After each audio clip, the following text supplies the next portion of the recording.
From Linder Regional Airport in Lakeland, Florida, this is AOPA Live at Sun and Fun, brought to you by United Technologies. You know, at AOPA, we have had a long-standing commitment to communication. Our magazine, Pilot magazine, is seen by virtually all of our 400,000+ members. Our electronic publications are seen by equally as many. And of course, flight training is seen by people involved in learning to fly or upgrading a rating. But increasingly, we are in a digital world. And our editor-in-chief and the head of our media group, Tom Haynes, has done a lot of good pioneering work for us there. And I'm anxious to kind of talk with him and catch up on what's happening. Tom, I'm going to turn the tables and ask you what's going on with the digital publication. Well, thanks, Craig. We did launch digital editions of the magazines just a couple months ago. It was a February issue of Pilot, AOPA Pilot, and with the March issue of Flight Training magazine. And you know, this came about after quite a bit of study on our part. I mean, the technology for digital editions has been out there for quite a while, but I wasn't really happy with it. I really wanted our members to have a richer experience than just sort of a replica of a magazine page on an electronic device, a computer display or something.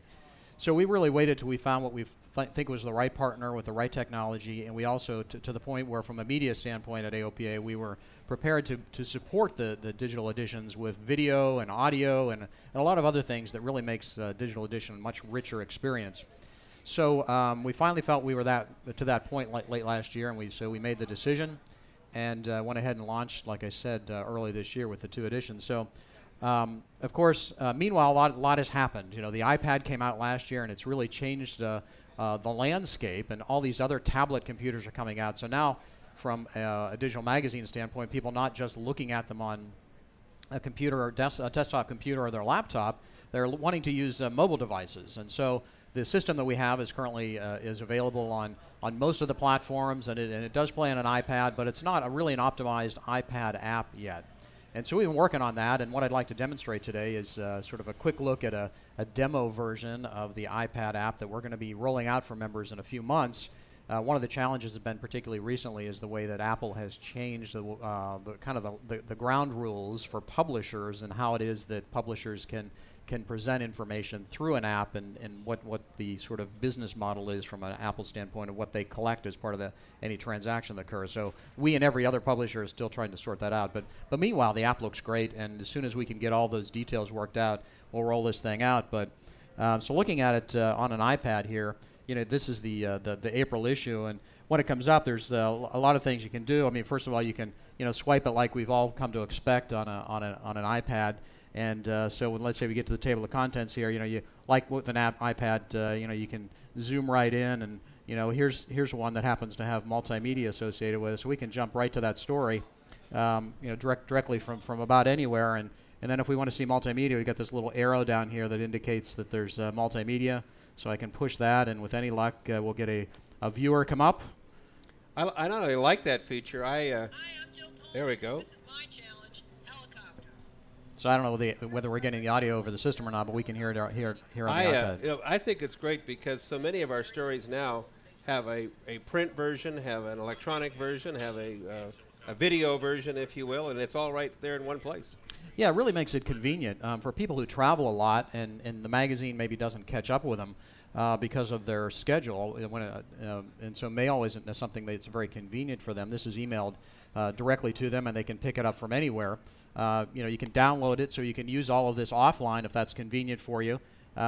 It's very versatile. International is another great opportunity for us. We have quite a few international members now, right. But our ability to fulfill the magazine is challenged by time and the postal services of some other countries. Right. So now we can deliver something to them that is really valuable.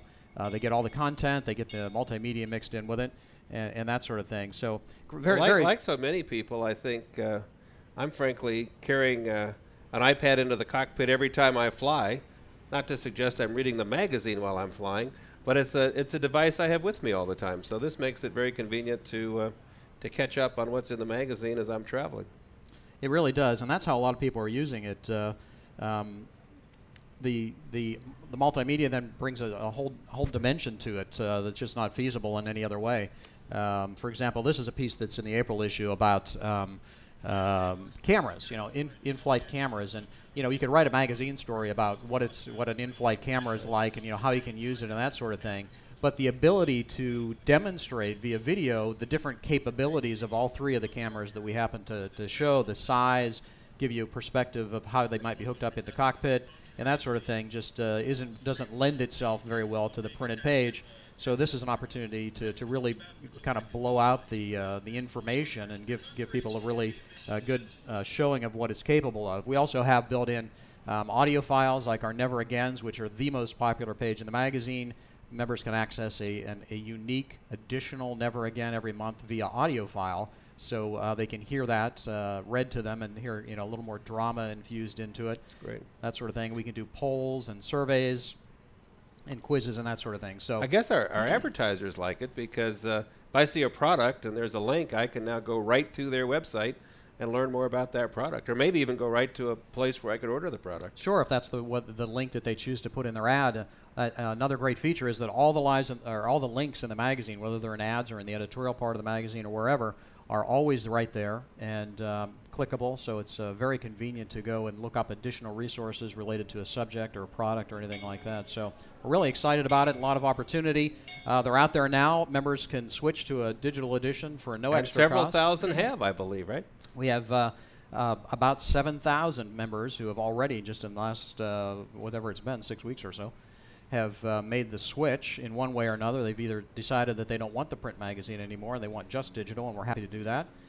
If they'd like to have both, we're happy to do that too for an extra just $10 a year. I chose the both option. That way I've got we're the happy best of about both that. worlds, I think. We're happy about that and hope a lot of other people will too. So looking forward to seeing how this goes, and this is really just the beginning of digital offerings for us. We've got a lot more planned. Well, your team and you have done a great job. Thanks so much, and thanks for the update. Thanks.